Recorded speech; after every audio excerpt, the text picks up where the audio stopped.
Welcome to 7C's Tutorial Center.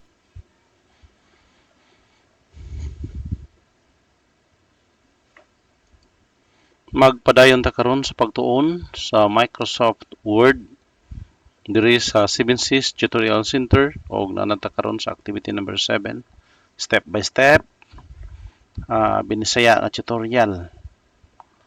Ang atong buhaton karon magbuhat ta og activity number 7 atong gamiton ang atong activity number 6.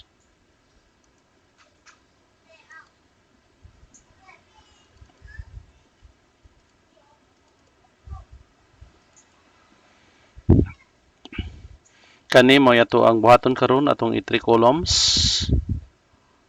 Ang ato ang activity number 6 nato 2 columns man tong portrait, himo na tong landscape, dayon atong i-3 columns.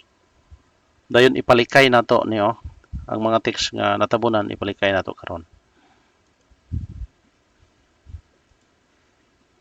Atong abrihon karon ang atong activity number 6. Okay? Mao ni ato ang activity number 6. I-change lang nato ang iyang orientation. Ato lang siyang landscape, and then i-change lang nato ang iyang number of columns into 3 columns. Okay, so kana lang. Dali ra kayo. Dayon ato lang ipalikay ang kaning border. So dili nato sa busaban, no? Bali igo ra gyud nato siya nga ato ra ta sa page border mo agi ani para nga ato ni siyang mapalikay, no? Kailayan po kayo nga di nato mabasa ang mga text. Sayon ra kay na siya, so ato ta sa ato ang page border, ato ta sa design. Dayon sa design ay page border diri kani. Dayon diri mo ni ato ang page border, ari lang ta sa option.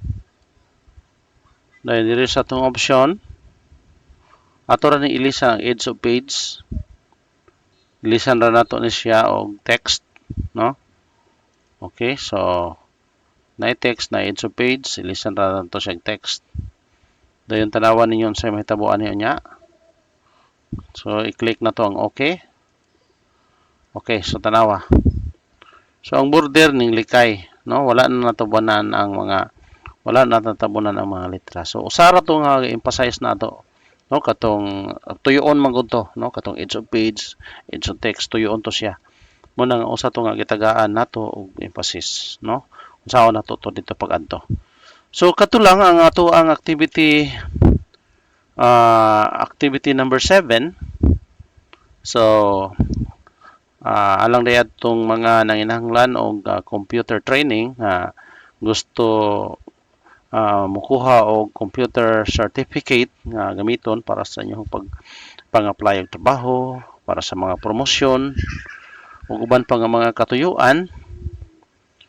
Diri ay sa 7C's Tutorial Center nagpahigayon ta diri og computer training sa matag adlaw Sabado ug Domingo diri sa Blancia Street, mulabi sa mga Dilsor. Muhatag mi og computer certificate pagkahuman sa training. So magamit ninyo na para sa inyong katuyuan. Og aron mo madali pod kay dara man koy mga activity nga ipang pabuhat diri, actual nga performance ninyo, mag-practice na lang mudaan diha, no? Kung naka-access na mo ning ato ang video. O wala pa mo nakasugod sa activity number 1 padulong sa activity number 6, mahimo mo nga inyong i-view ang mga video na to. Sayon ra kayo.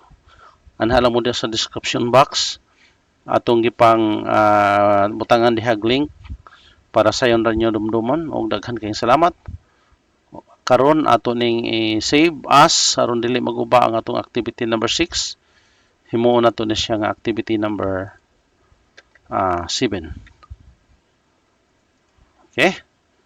O daghan kayong salamat hangtod sa sunod higayon sa atong pagpanag-uban dinhi sa 7C's Tutorial Center.